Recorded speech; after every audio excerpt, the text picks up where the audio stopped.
बिस्मिल्लाहिर्रहमानिर्रहीम अस्सलामुअलैकुम। मैं हूं अज़ीम और आप देख रहे हैं अज़ीम फूड सीक्रेट्स। मेरी दुआ है कि अल्लाह ताला आप सबके रिस्क में ढेर बरकत अता फरमाए। तो आज मैं आपके लिए लाया हूं बहुत ही मज़ेदार दही फुल्कियों की रेसिपी, जिसे बनाना बहुत ही आसान है और ये खाने में बेहद डिलीशियस बनती है। तो बिना टाइम किए चलते हैं रेसिपी की तरफ। बिस्मिल्लाहिर्रहमानिर्रहीम। सबसे पहले हम एक बाउल के अंदर ऐड करेंगे 1.5 कप फुल्कियाँ। अब तकरीबन 2 कप के करीब हम इसके अंदर पानी ऐड कर देंगे ताकि फुल्कियाँ पानी को अपने अंदर जज्ब कर लें और अच्छे से गल जाएँ।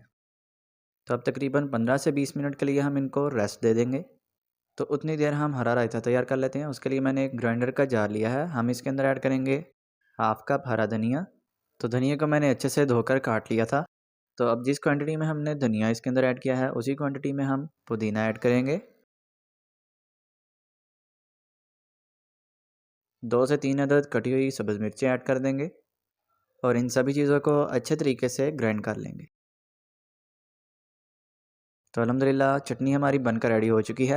अब हम बनाएंगे इसका हरा रायता। तो उसके लिए मैंने लिया है थोड़ा सा दही। इसके अंदर हम हरी चटनी को ऐड कर देंगे और अच्छे से इसको मिक्स कर लेंगे। तो अल्हम्दुलिल्लाह आप देख सकते हैं हमारा हरा रायता बनकर तैयार हो चुका है।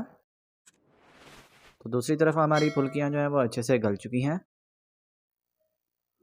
तो माशाल्लाह से आप देख सकते हैं फुल्कियाँ जो है अच्छे से गल चुकी हैं। तो अब जो है हम इनका एक्स्ट्रा पानी जो है वो निकाल देंगे और इनको हल्का सा निचोड़ लेंगे। तो अब तकरीबन 1.5 कप उबले हुए इसके अंदर हम आलू ऐड कर देंगे, जिनको मैंने क्यूब्स में काट लिया था। तकरीबन हाफ़ कप बारीक कटा हुआ प्याज, हाफ़ कप ही इसके अंदर टमाटर ऐड करेंगे, जो कि इसकी खूबसूरती में इजाफा करेंगे। थोड़ा सा इसके अंदर हम खीरा ऐड करेंगे, जिसको मैंने छोटे छोटे क्यूब्स में काट लिया था। 2 से 3 अदद बारीक कटी हुई सब्ज़ मिर्ची ऐड कर देंगे। तो अब इसके अंदर हम ऐड करेंगे रायता, जो हमने पहले बनाकर तैयार किया था।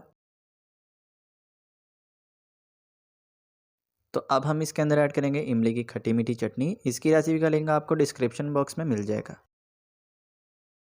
तो अब हम इसके अंदर ऐड करेंगे आधा किलो दही। दही को जो है मैंने अच्छे से फेंट लिया था। तो आप इसका टेक्सचर चेक कर सकते हैं, बहुत ही क्रीमी है। तो अब इसके ऊपर हम ऐड करेंगे 1 टीस्पून चाट मसाला या हस्बे ज़ायक़ा। नमक जाएगा हाफ़ टी स्पून या हस्बे ज़ायक़ा।